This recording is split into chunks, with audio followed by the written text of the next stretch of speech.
3월 31일 오늘 만나 성경 말씀은 마태복음 26장 10절에서 13절까지 말씀입니다. 예수께서 이것을 보시고 그들에게 말씀하셨다. 왜 이 여자를 괴롭히느냐? 그는 내게 아름다운 일을 하였다. 가난한 사람들은 늘 너희와 함께 있지만 나는 늘 너희와 함께 있는 것이 아니다. 이 여자가 내 몸에 향유를 부은 것은 내 장례를 치르려고 한 것이다.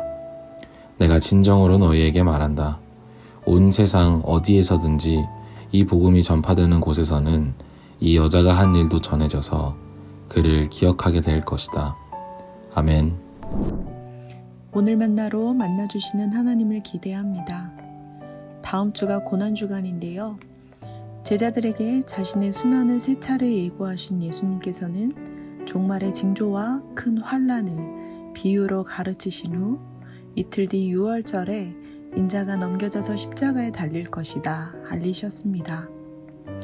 그때 예수님의 주변 상황은 세 부류로 나타나는데요. 예수님의 장례를 위해 자신의 전부를 드린 한 여자를 중심으로 예수님의 죽음을 도모하는 두 부류가 샌드위치 구조로 배치되어져 있습니다.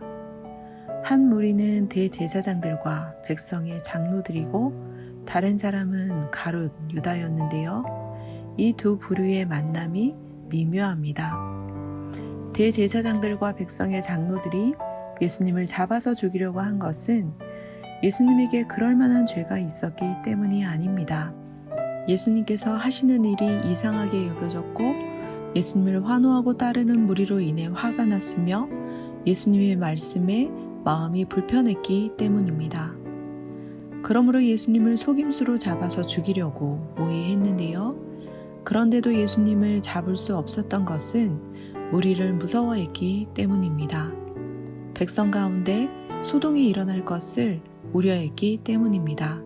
그런데 그때 유다가 제 발로 대제사장들을 찾아간 것입니다. 그것도 예수님을 따르던 무리가 아닌 12 제자 가운데 한 사람이 말입니다. 그는 3년 동안 예수님과 동거하며 동고동락했던 제자였습니다. 그러나 자신이 기대했던 길과 예수님께서 예고하시는 길이 다르고 자신이 바라는 바가 충족되지 못할 것을 발견했을 때 유다는 3년 동안 따르던 스승에게서 등을 돌렸는데요. 안타까운 것은 유익과 무익에 따라 추종하기도 하고 배신하기도 한다는 점입니다. 예수님을 죽이려고 모의하던 대제사장들과 백성의 장로들에게 유다는 아주 반가운 조력자였을 텐데요. 저자 마태는 그때부터 유다는 예수를 넘겨주려고 기회를 노리고 있었다라고 명시함으로써 뜻하는 바로 하나가 된 두 부류를 샌드위치 구조로 강조했습니다. 또 다른 강조는 유다가 예수님을 넘겨주는 대가로 받은 은돈 30립과 한 여자가 예수님의 장례를 치르려고 부은 향유 옥합입니다. 출애굽기의 임자 책임법에 의하면 소가 남종이나 여종을 받아 죽게 했을 때 소 임자가 종의 상전에게 은 30세겔로 보상했는데요. 이 점에서 유다가 받은 대가는 남종과 여종의 몸값 수준이요 지극히 보잘것없는 취급을 당하신 예수님의 몸값, 목숨값입니다.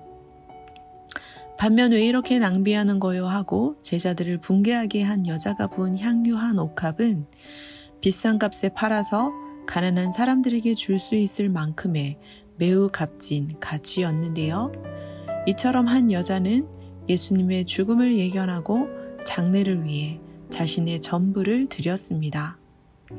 십자가의 때를 따라 순환의 길을 걸어가신 예수님을 묵상하는 사순절, 우리는 무엇을 따라 살아가고 있습니까?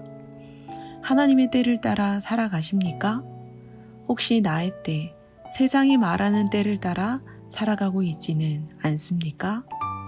무엇을 위해 살아가십니까? 하나님의 뜻, 하나님 나라의 가치를 위해 살아가고 있습니까? 혹시 나의 유익, 내가 추구하는 가치를 위해 살아가고 있지는 않습니까? 고난주간에 앞서 우리가 가고 있는 길을 점검하는 하루 되시길 소망합니다. 기도하겠습니다. 하나밖에 없는 아들을 인류에게 넘겨주신 하나님, 예수님의 죽음은 유일한 생명의 죽음이요 인류를 대신한 속죄의 죽음입니다. 그렇기에 값을 매길 수 없으며 측량할 수 없는 은혜입니다. 그런데 그 가치를 저의 유익과 필요에 따라 평가하곤 했습니다. 가볍게 여기며 때때로 등을 돌리곤 했습니다. 용서하여 주옵소서. 우리도 예수님처럼 하나님의 때를 따라 하나님 나라의 가치를 따라 살아가게 하옵소서. 십자가의 때를 따라 묵묵히 걸어가신 예수님의 이름으로 기도합니다. 아멘. 2가지 제목으로 기도하겠습니다. 첫째, 나의 때가 아닌 하나님의 때를 따라 살아가게 하옵소서. 세상의 가치가 아닌 하나님 나라의 가치를 따라 살아가게 하옵소서. 둘째, 예배를 위해 기도합시다. 십자가의 때를 따라 살아가신 예수님처럼 하나님의 때를 따라 예배드리게 하옵소서. 나의 유익이나 필요가 아닌 하나님의 마음에 합한 예배를 드리게 하옵소서. 기도하신 후에 개인 기도하겠습니다.